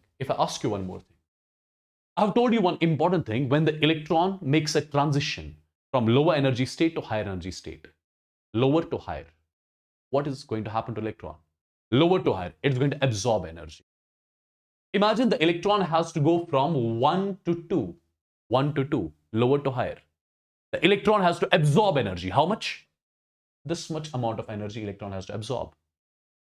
And if the electron comes back from 2 to 1, the electron is going to emit energy. How much? This energy gap, same energy gap. This much amount of energy electron will emit now in the form of radiation, in the form of photon, which will be having some wavelength, some frequency, right? Clear, people? For example, the electron has to go from 1 to 3. The electron has to go from 1 to 3, lower to higher. Lower to higher. Energy is absorbed by the electron. How much energy is absorbed by the electron?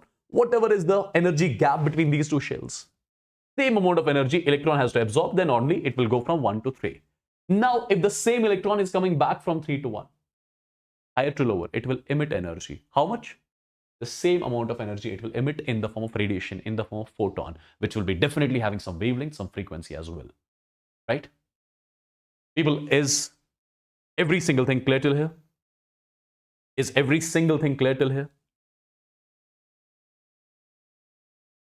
Is every single thing clear till here? Let me teach you a few more things. Few more important things. Have you heard about something called as ionization energy? I believe yes. How do we define ionization energy here? Ionization energy, it is basically the energy required to remove the electron from the valence shell of the atom. The amount of energy which is required to remove the electron from the valence shell of the atom when the atom is present in isolated gaseous form. Leave that isolated gaseous form aside. You'll get that in periodic classification. But right now, I have to focus on one thing. I have to take the electron out from the valence shell of the atom. I have to take the electron out from the valence shell of the atom. What does that mean? What does that mean? I have to take electron out from the valence shell of the atom. That means we have to take the electron out. Where exactly we have to send the electron? We have to send the electron at a point where the electron won't be under the influence of the nucleus. That actually means the electron is out. Are you getting this part? The electron has to be removed from the valence shell of the atom, right? Electron has to be removed. That means the electron has to be out of the influence of the nucleus. When can be electron out of the influence of the nucleus? When we send the electron infinite energy state, right? When we send the electron to the infinite energy state, I believe you are understanding me properly, right? Now we will try to understand. Since if I talk about hydrogen atom, I'll make it clear with time. Just wait for it. If I talk about hydrogen atom contains just one electron, and that one electron will be present in the first shell. So if you ask me like this, you have got the hydrogen atom. It just has got one electron. It just has got one electron in it, right? That one electron is in its first shell. Now I have to take electron out from the atom. So I have to take electron out of the influence of the nucleus. That means I have to send the electron to what? Infinite energy state. I have to send the electron to infinite energy state, right? I have to send the electron to infinite energy state. When electron reaches infinity, it is Not going to be under the influence of the nucleus then. That means the electron has been taken out from the atom. Okay.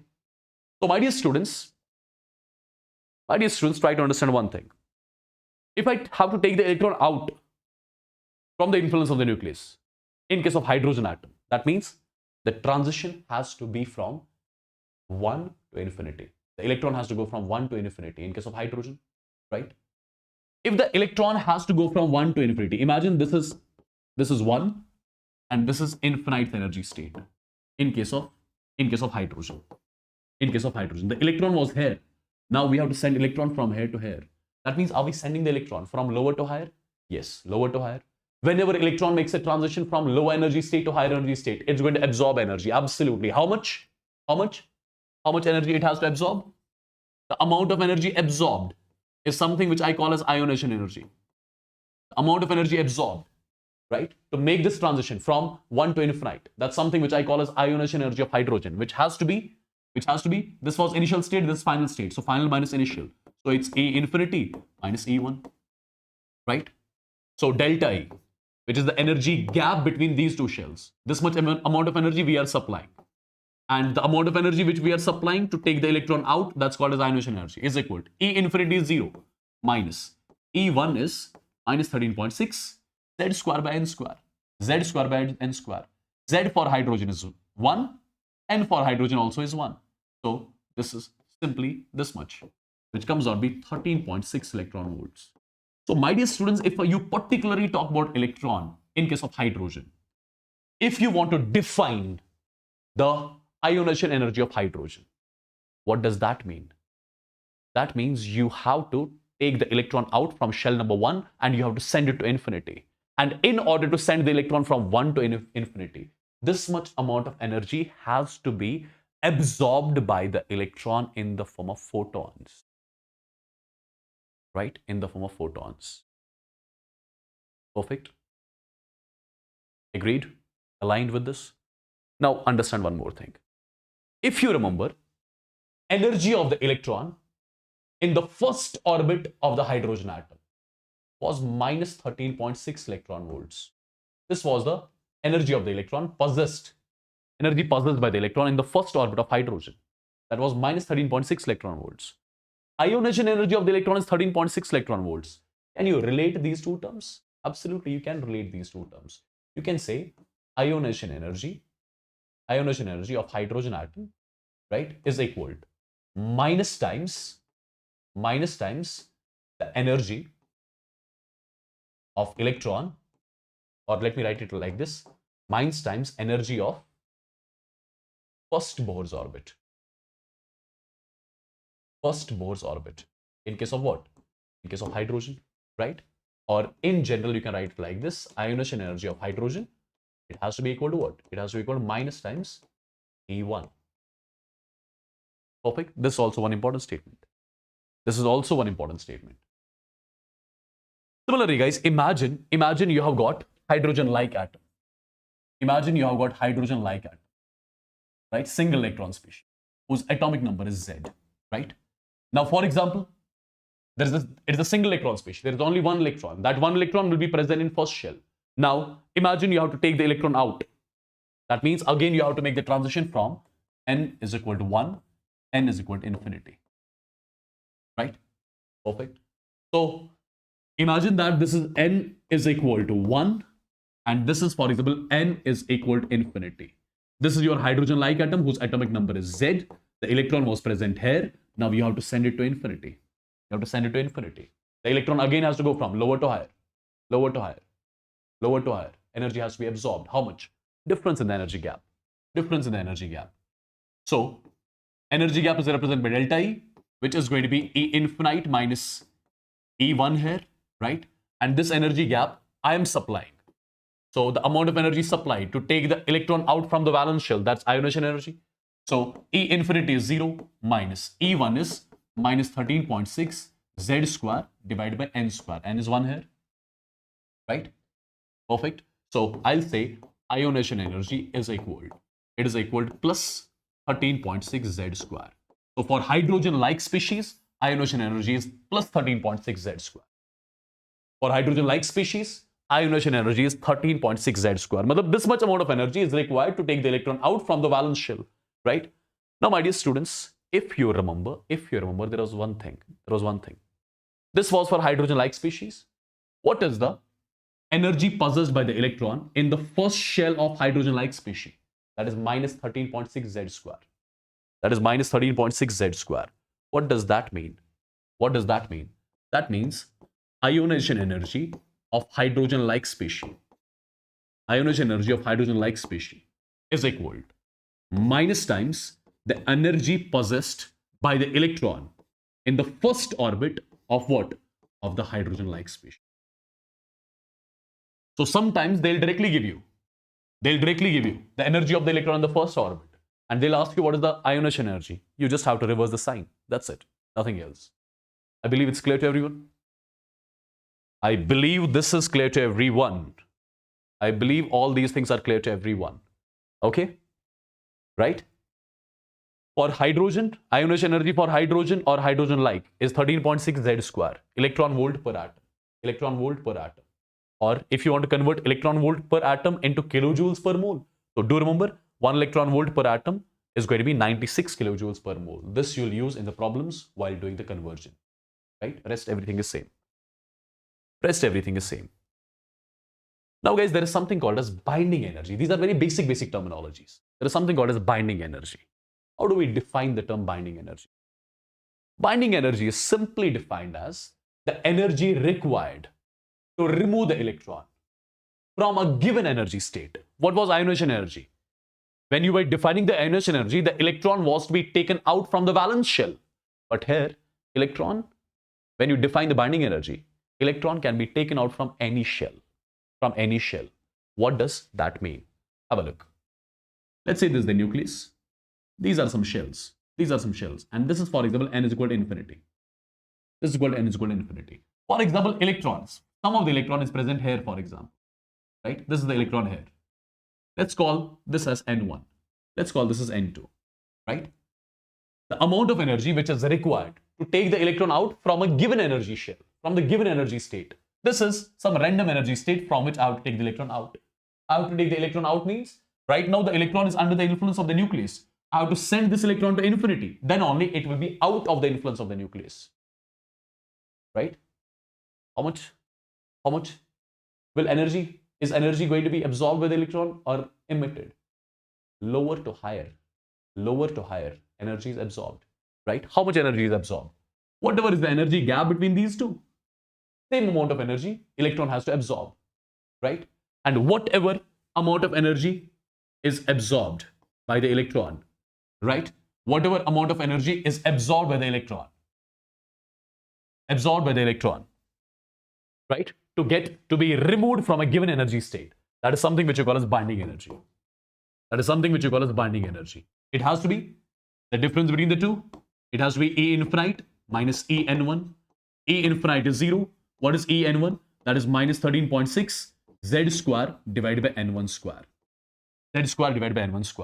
Right? So the resulting value comes out to be 13.6 Z square divided by n1 square. What is this n1? n1 is the shell from which we are taking the electron out. Okay, so binding energy, it's always equal to minus 13.6 Z square divided by n1 square. Now tell me one thing. Can binding energy and ionization energy be equal sometimes? Ionization energy was 13.6 Z square.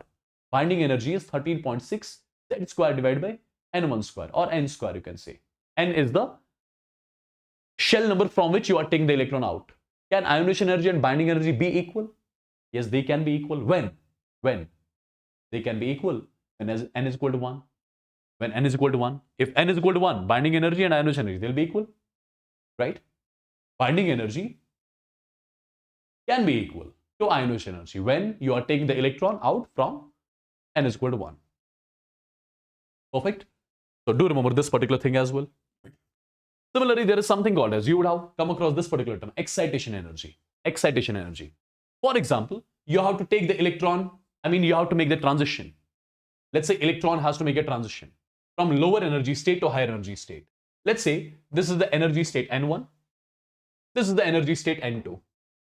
This is the lower energy state. This is the higher energy state, right? The electron has to make a transition from lower energy state to higher energy state. Energy has to be absorbed. Whatever amount of energy is required to excite an electron, whatever amount of energy is required to excite an electron from lower energy state to higher energy state, that amount of energy absorbed is something which you call as excitation energy. So what is excitation energy? What is excitation energy? Excitation energy is the amount of energy which is required to excite the electron from lower energy state to higher energy state. Now, you know, if you want to excite the electron from lower to higher, energy has to be absorbed by the electron. How much? Whatever is going to be the difference, whatever is going to be the energy gap between these two shells, same amount of energy you have to give to the electron, it will excite from N1 to N2, right? So how much is the energy gap?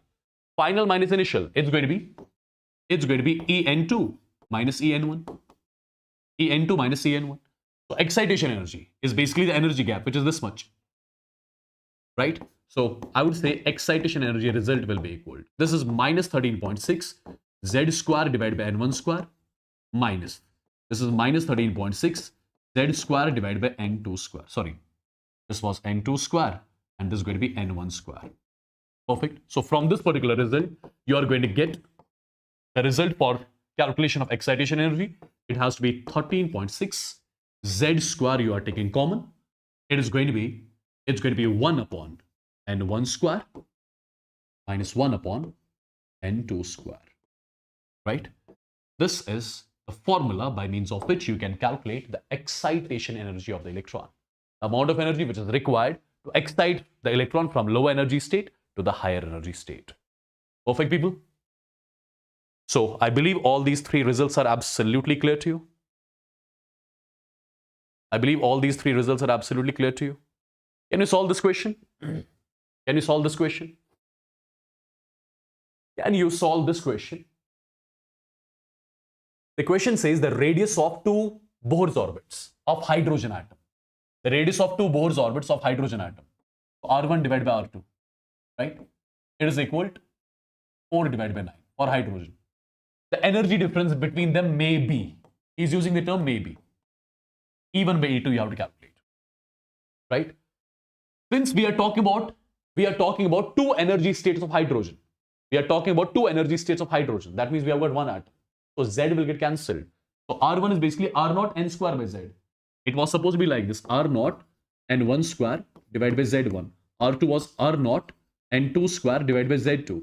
It is equal to 4 divided by 9. But since the atom is same, it is just in the same atom, they are talking about two different shells, right? So Z1, Z2 is same. Hydrogen, R0, R0 cancel. So N1 divided by N2 ka square is equal to 4 by 9, which has to be 2 divided by 3 basically, right? 2 divided by 3. So if N1 by N2 is 2 by 3, that means N1 is 2x, N2 is 3x. That means N1 is 2x and N2 is 3x. So N1, if x is equal to 1, that means 2, this will be 3. If x is equal to, for example, 2, this has to be 4, this has to be 6. If x is equal to 3, this has to be 6, this has to be 9, right? Perfect. Now we have to calculate the energy difference between them. That's why he's writing maybe, because you have no idea which of the pairs he's talking about, right? Maybe he's asking. The energy difference between them may be. Let's talk about this particular one. Let's say electrons are present in 2 and 3, right? 2 and 3 of the hydrogen. In the second one, what is the energy? Minus 3.4 electron volts in case of hydrogen. In the third one, it's going to be minus 1.5 electron volts. Perfect. Minus 1.5 electron volts. Right, guys? So what do we have to calculate? The energy difference between them. Calculate the energy difference. Final minus initial. How much this value will be? Solve it. It's going to be 1.89, right? It's going to be 1.89. So A is the answer of the question. It may be this. You can check the rest of the options as well. You can check the rest of the options for the other things as well. I believe you can solve these questions. Can you solve this one, guys? The energy of the electron in the first Bohr's orbit of hydrogen atom is 13.6. The possible values of energy of the excited state of electron in the Bohr's orbit of, guys, this is something which you can solve, right? I believe you can solve this question as well. It's simple. I don't want to do this question. I don't want to do this question. Look at this one. The ionization energy for hydrogen atom in the ground state is x kilojoules, right? The energy of the electron to jump from second to third orbit will be. Can you solve this one? Look at these are basic questions. These are very basic questions. These are very basic questions. As per the question, the ionization energy of the hydrogen atom. The ionization energy of the hydrogen atom is how much? X kilojoules. If ionization energy of the hydrogen atom is x kilojoules, that means energy of the electron in the first orbit of hydrogen will be minus x kilojoules. That will be minus x kilojoules. Correct? That will be minus x kilojoules. What is energy formula? Minus 13.6 n square by z square. Or guys, can't you solve this one? Is it required? Do you really want me to solve this question? I hope you got the idea. I hope you got the idea. Can you solve this one? Same procedure it is. Say yes or no once in the chat. Quickly, everyone. So mark this also as the homework question. Because it's basic, guys. It's basic. Same concept I'll be using. You know, ionization energy is equal to minus times the energy of the electron in the first orbit. I'll be getting that, then second, then third, etc., etc. Easily you'll calculate this one. The potential energy of the electron present in the ground state of B tripositive ion is. Don't look at the option, right? By looking at the option, you might think this question is tough or something, but it's not tough, guys. It's easy. So let me show this one because maybe you'll get frightened after seeing the options. So we have got B tripositive, right? And he's asking about the ground state of B tripositive, the potential energy. Potential energy. Do you remember one of the results to calculate potential energy? It is equal to minus K, Q1, Q2 divided by R, right? This potential energy formula you would have studied. For example, this is the nucleus of the atom whose atomic number is Z. So what is the charge present inside this nucleus, which is Q1? That will be Z times E. This is electron whose charge is here E, right? I'm just talking about the magnitude of the charges. Now guys, have a look. U is equal to minus K. Q1 is going to be ZE, Q2 is going to be E, so it is ZE square divided by R. Now this K, you know, it is 1 upon 4 pi epsilon naught. This is ZE square divided by R, right? Since he is talking about beryllium, hydrogen, helium, lithium, beryllium, or beryllium Z value is 4. 4 gets cancelled. So it is E square divided by pi epsilon naught R with the sign minus. Is there any option like that? Right? Do not get frightened with the options. These are very simple and basic questions, guys. These are very simple and basic questions. Look at this particular question. See what the question says. Radiation corresponding to transition from n is equal to 4 to n is equal to 2 in hydrogen falls on the metal of work function 2.5 electron volts. Maximum kinetic energy of the photoelectron. It's again a simple question only. Imagine you have got the hydrogen atom. This is n is equal to 4 for hydrogen.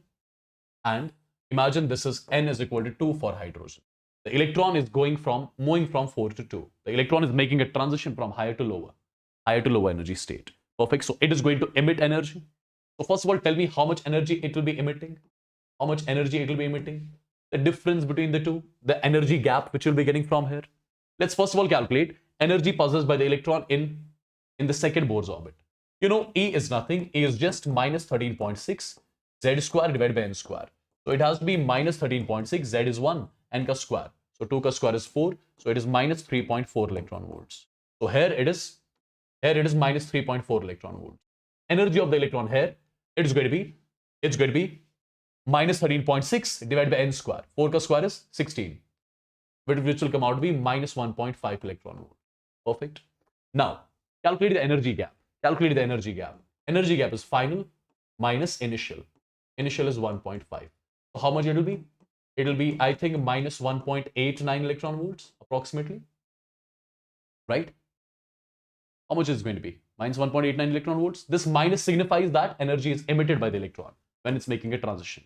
So if I ask you how much energy is being emitted here, how much energy is being emitted by the electron? 1.89. Guys, you can see the calculation afterwards, right? The electron is going from 4 to 2. 4 to 2. Look at this particular diagram. Look at this particular diagram. The electron is going from 4 to 2. The electron is going from 4 to 2, right? The electron is going from 4 to 2. 4 to 2, right?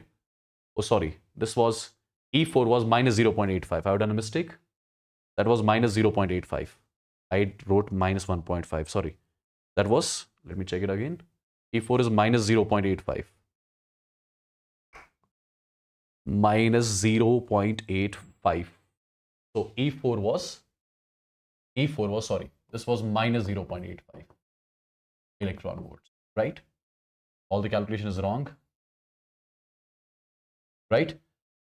Okay, so the electron was, first of all, n is equal to 4, from n is equal to 4 to n is equal to 2, right?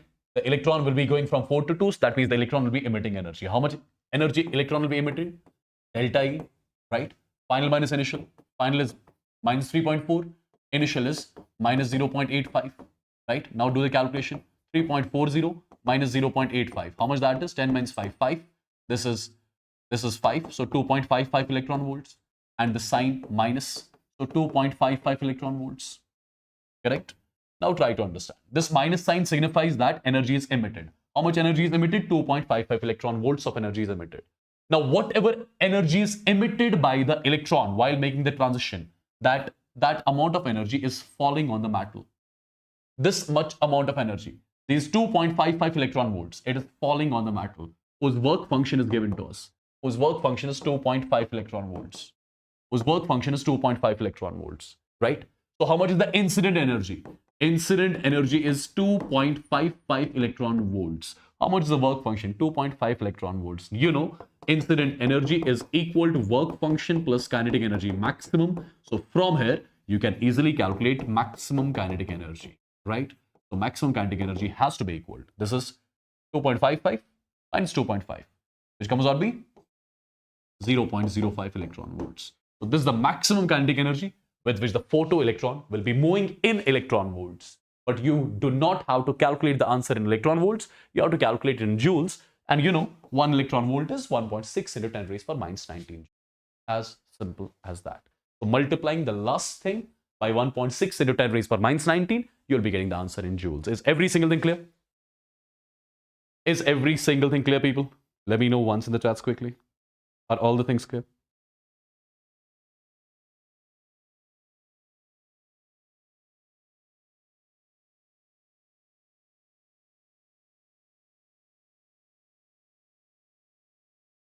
Perfect.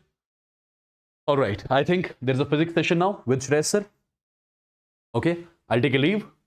Day after tomorrow, there will be one more session of atomic structure in which I shall be discussing the rest of the chapter. Right? Hydrogen spectrum will be discussing de Broglie's hypothesis. Then we'll be discussing the Heisenberg uncertainty, right? And so on. Or maybe it will take 2 sessions, guys. I don't think it will be done in next session. So next session is day after tomorrow. Okay, in 2 sessions, the chapter will get completed. Because you know, everything is discussed in detail. I mean, I'm not skipping anything, so it will take time. Hello, with this, I'll be taking leave. See you, take care. You join the physics class and see you in the next session, guys. And the ones who have not liked the session yet, please do